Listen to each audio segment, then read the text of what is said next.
Hey, what is going on, guys? This is DJ Clan Smasher, and before I get started, I just want to let you guys know, subscribe if you haven't already. I'm definitely going to be showing a lot of recaps, especially for MLCW and CWL for Elite Gaming and White Temple. So, anyways, guys, we're going to go ahead and get started with this match. This is week 4, our third match. We had a bye week on the second week, so for this one, we fought against Violent Wizards, and as you guys can see, we did win. The score was 73 to 66.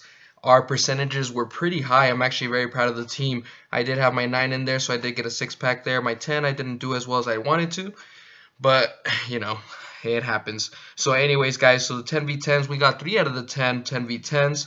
We actually got an 11v11, which was pretty sick because I helped plan with that one as well. And then for the 9v9s, as you can see, we got a 93% hit rate, guys. I know I haven't uploaded in a while. It's just that I've been real sick, but I'm definitely going to try to keep uploading a lot more, at least the recaps for sure, and then later on in the future, some how-tos and stuff. So anyways, guys, we did get 2 10v11s. I'll be showing you one of those, but I'll definitely be showing you all the 10v10s and the 11v11s. So let's go ahead and get started, guys. So it's White Temple versus Violent Wizards. The score was 73 to 66, 96.80 for our percentage, and 91.24 for them. We actually almost cleared the whole map, guys. The only thing that was left were the 2 Town Hall 11s. We did 10v11 those, and we 11v11 the last Town Hall 11. So let's go ahead and get started. I'm going to show you 2 Town Hall 9 hits, a few Town Hall 10 hits, the 10v10s. And then after that, we'll show you the 10v11, and the last part would be the 11v11, guys. So let's see. I'm going to show you this attack by Genie. And this attack is going to be pretty cool, guys. It's going to be a queen walk with some hog rider hits. I know you guys wanted to see some queen walks, so here it is for one of the attacks. Genie starting the queen walk at 12 o'clock, going to 3 o'clock, making sure that she could go ahead and grab this queen right here because she's kind of exposed. So that is the main thing. 1 poison to make sure that the queen kind of slows down a little bit. Didn't place the poison soon enough. Because if the poison was placed a little bit sooner, it would have been to where the queen didn't have to, or Genie didn't have to use a queen ability, so would have been able to save that. But it's still not going to be an issue, guys, because did get the objective done, which was taking care of the enemy queen. That's the most important thing. Wall breaks in to get into the core section to be able to take care of the king as well, guys.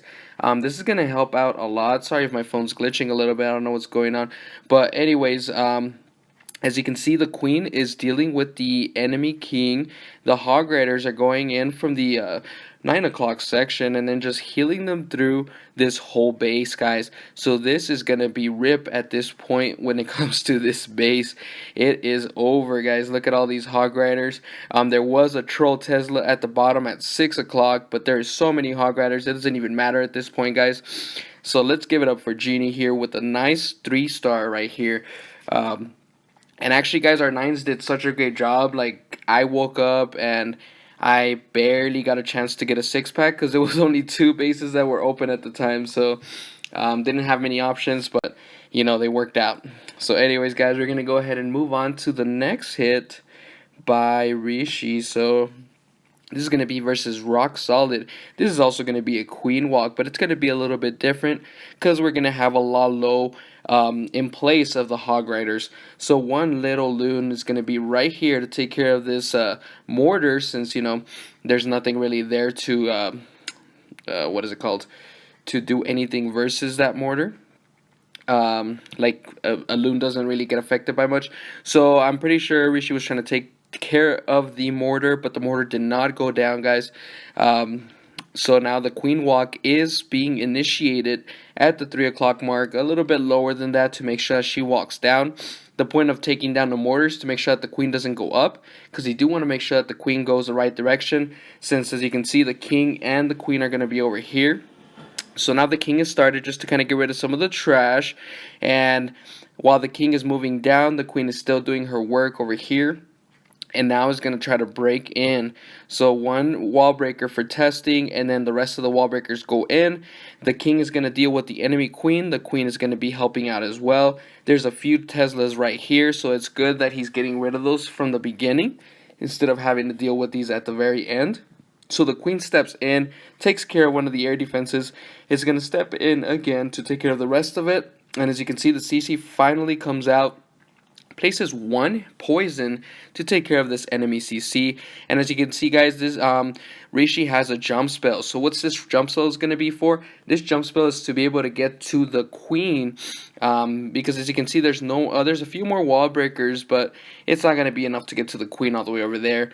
So that's why the jump spell was brought in, just to make sure that that he can go ahead and get to the queen. So now he's going to start the air portion, because he was getting a little worried that he might not be able to have enough time for the cleanup. So after this, the queen finally deals with the enemy queen, takes the queen down, and then now the Lalo portion, it started at the 3 o'clock portion, going counterclockwise. As you can see, all of these loons are merging in, taking care of the rest of these air defenses, guys. The queen, unfortunately, did go down. I'm pretty sure he was not expecting that, was hoping that the queen would stay up, but it's not going to be an issue, guys. As you can see, Rishi did save a few loons for the back end portion, because you kind of want to have a few things to take a few hits from those wizard towers. You don't really want to have all the splash damage going on all your loons, so it's always important to try to save a few for the back end. So the good thing is that this lava hand was tanking for these loons before the loons got targeted by the wizard tower. So very great job by Rishi there. As you can see, it was the triple, and I believe that was like the second to last triple that we needed, guys. We almost went perfect on 9v9s. There was just one 9v9 that we missed. We got it cleaned up after that. Other than that, all the other ones were fresh. So great job by White Temple here. So now we're going to go ahead and move on to number 10, guys. This is going to be by Bad Boy, and he's going to be getting a triple for 10v10s. He's going to be doing his famous little attack. It's going to be the Queen Walk Lalo. So if you haven't seen that video and you want to kind of have an idea of how to do this attack, I would definitely suggest checking it out. It should be in one of the videos for 10v10 hits on how to.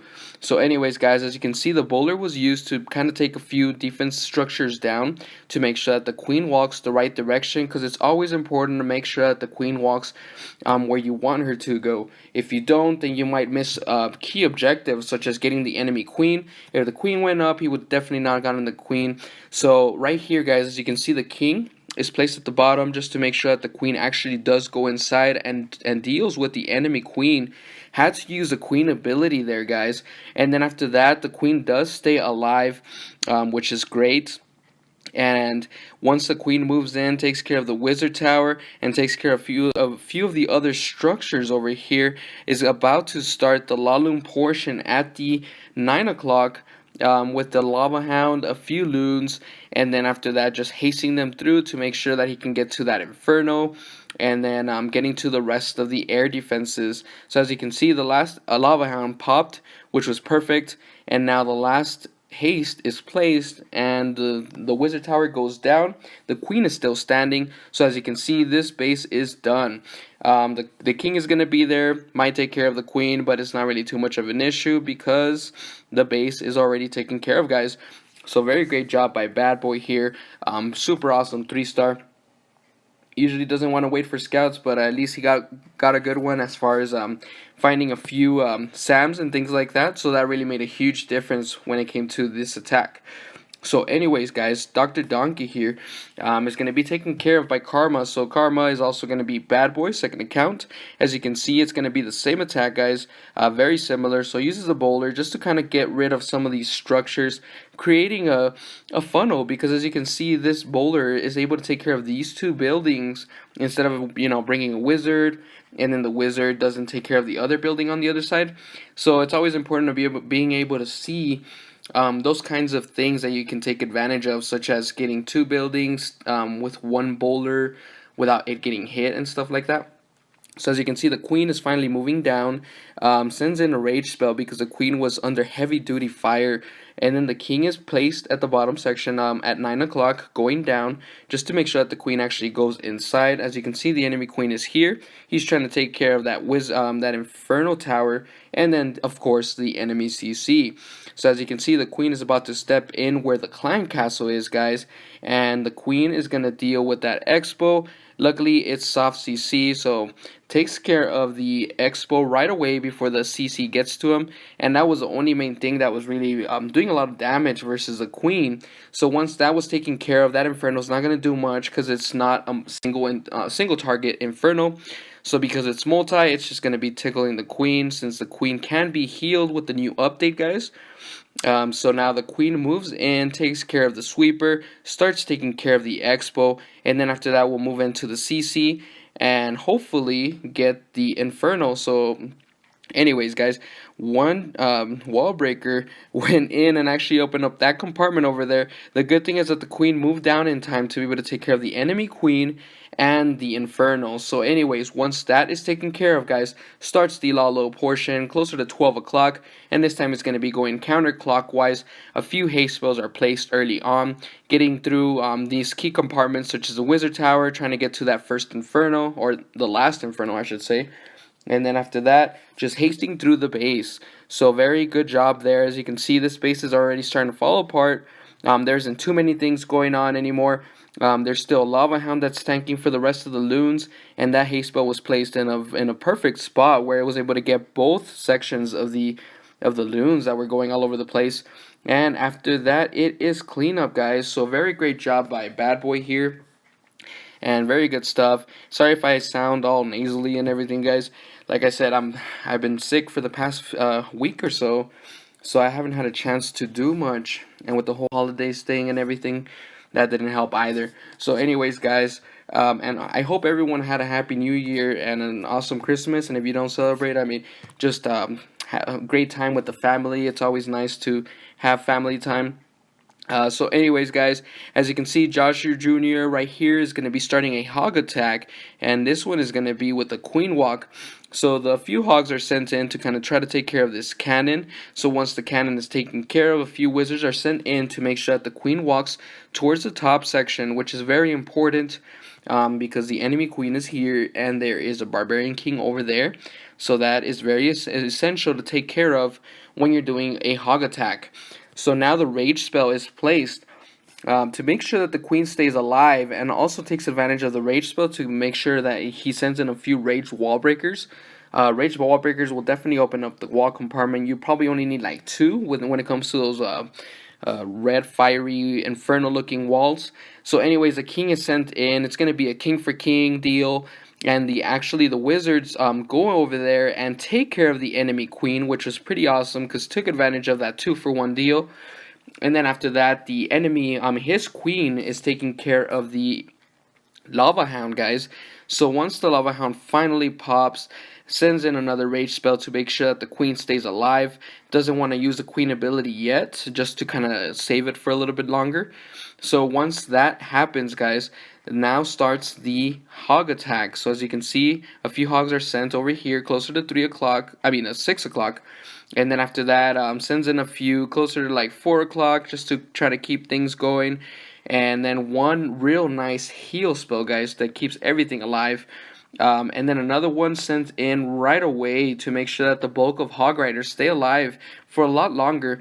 And then after that, as you can see, they go through the bomb tower and everything, but we're able to get re-healed for a little bit. So those were some great placements on those heal spells. That's always very important when it comes to hog attacks, the placement of the heal spells. So as you can see, the queen stayed alive the whole raid, guys. So that makes a huge difference, and only has a few cleanup troops such as the wizards and a few goblins. But there are so many hog riders left, guys. So it is pretty much overkill at this point. These hog riders are just taking over the world. These 10v10s, guys, there's so much variety now, especially with the whole Inferno thing. A lot of people are switching to the single Infernos, but doesn't mean that it's going to stop the 10v10, guys. When you have a great attacker, you know, they're going to figure out a different way of hitting it. So that's how it goes. So anyways, guys, we're going to go ahead and move on to our 10v11 hit. This one's actually going to be by Hobgoblin. And this was a fresh hit, guys. Real high percentage. So let's go ahead and take a look and see how he does it. So one loon is going to be placed over there, and I think it was just mainly to make sure that there was no SAMs to be able to send in this baby dragon. So that was the main priority for that loon. So very good stuff there, because as you can see, that created a big funnel, making sure that the queen does walk down. So did take a lot of structures with the baby dragons, did break in as well.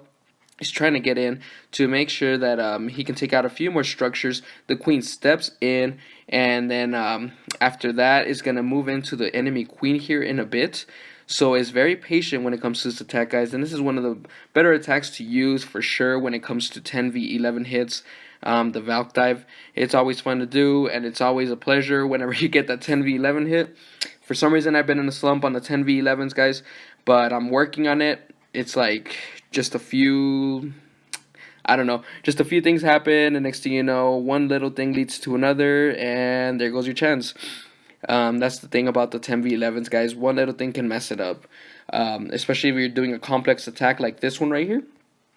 So anyways, guys, as you can see, the queen is moving down and is doing some good work over here. Already's gotten 24% just with the queen, and then as you can see, sends in the golem with a few boulders. The boulders over here on this side just kind of create a funnel, making sure that the rest of the boulders go in correctly. At 6 o'clock, sends in a few wall breakers. They do break in. Unfortunately, some of them did go the wrong direction. They didn't go inside, but it's not going to be an issue because it's going to actually help with the funneling. As you can see, these boulders that are raged up are taking care of these bottom structures. So what does that mean? It's going to mean that the queen is going to be able to target the Eagle artillery, and it's a clean and a clear pathway for these Valkyries, guys. As you can see, that jump spell is placed, then the rest of the Valkyries are sent in, and with one rage spell, guys, this whole core is going to go down pretty quickly.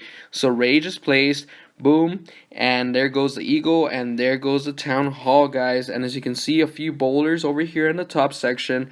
Over by 3 o'clock, the queen takes care of the Inferno, gets some more percentage, so 68%, guys. Very great job by Hobgoblin getting that fresh 10v11 hit. So good stuff there. Now we're going to go ahead and move on to the next hit. So this one, guys, is going to be by Joshua, the 11v11. I just helped them as far as where to start the hit and sending in the 2 miners, because I figured if you take care of those 2 miners, it makes an easier pathing for the Bow Witch attack. So let's go ahead and take a look. I did want to make sure that he earthquakes here, just because the boulders can go in and then get out and take care of the Eagle artillery. So that's why I would have preferred earthquake instead of the jump spell. The thing with the jump is that sometimes the troops act a little weird with the jump spell. So when it comes to these anti-2 bases, I try to use earthquakes sometimes. And you'll see a lot of my 10v11, my 11v11 hits where I use Bow Witch. It's mainly with earthquake in the core section. So anyways, guys, as you can see, the giants are sent in, and then a line of witches and a line of boulders, and then the heroes are sent over here at the top. So now the CC is in there. It's going to help pull the troops, and then a poison is placed. A nice rage spell is going to be placed right there, and then sends in the Grand Warden ability. Timed it perfectly for a little bit. Unfortunately, some of them did get hit by that big bomb, but it's not going to be too much of an issue. As you can see, the king, the good thing is that the king went forward compared to all the other troops, which helped out a lot, because then that meant that the king was the one who was going to trigger all the bomb towers instead of the boulders and the witches. So then saved one healer that's going to be at the bottom section, guys, to kind of help heal these troops over here at the bottom. And it's going to make a huge difference, especially when dealing with this multi-target Inferno. Uses the queen ability, takes care of a few more structures at the bottom section, which helps out tremendously, guys. And as you can see, once this Inferno tower goes down, it's going to make a huge difference. That Inferno tower kept these few witches alive. And what does that mean? That means that this is going to be a triple, guys, because those witches were able to keep pushing, keep making skeletons, and push through the remainder part of the base. So very great job by Joshua. Sending in that healer at the bottom was definitely clutch. If it wasn't for that, the attack might have not happened, but it was definitely a solid 2-star hit. So we were going with a solid 2, possible 3 kind of attack. So anyways, guys, this wraps up this war recap. Hopefully you guys enjoyed the war recap. And like I said, I'll see you guys next time for the next video. I'll be posting a CWL placement match that we're going to be having versus North Watchers, I believe, very soon. We're actually on prep day right now, and we'll be starting that war very shortly. But anyways, thanks for bearing with me, guys, and sorry for being sick. Haven't had a chance to do much lately, but hopefully I'll be giving you guys at least 2 videos per week for the most part. So anyways, thanks again for tuning in, and I'll see you guys next time. And if you do want to apply to White Temple or Elite Gaming, the information is in the link for the Discord information. So definitely check that out if you are interested. We're mainly looking for 10v11 hitters, I believe, or 10v10s. So anyways, guys, just apply there, and we'll see you guys next time. Thanks, and don't forget to keep calm and clash on.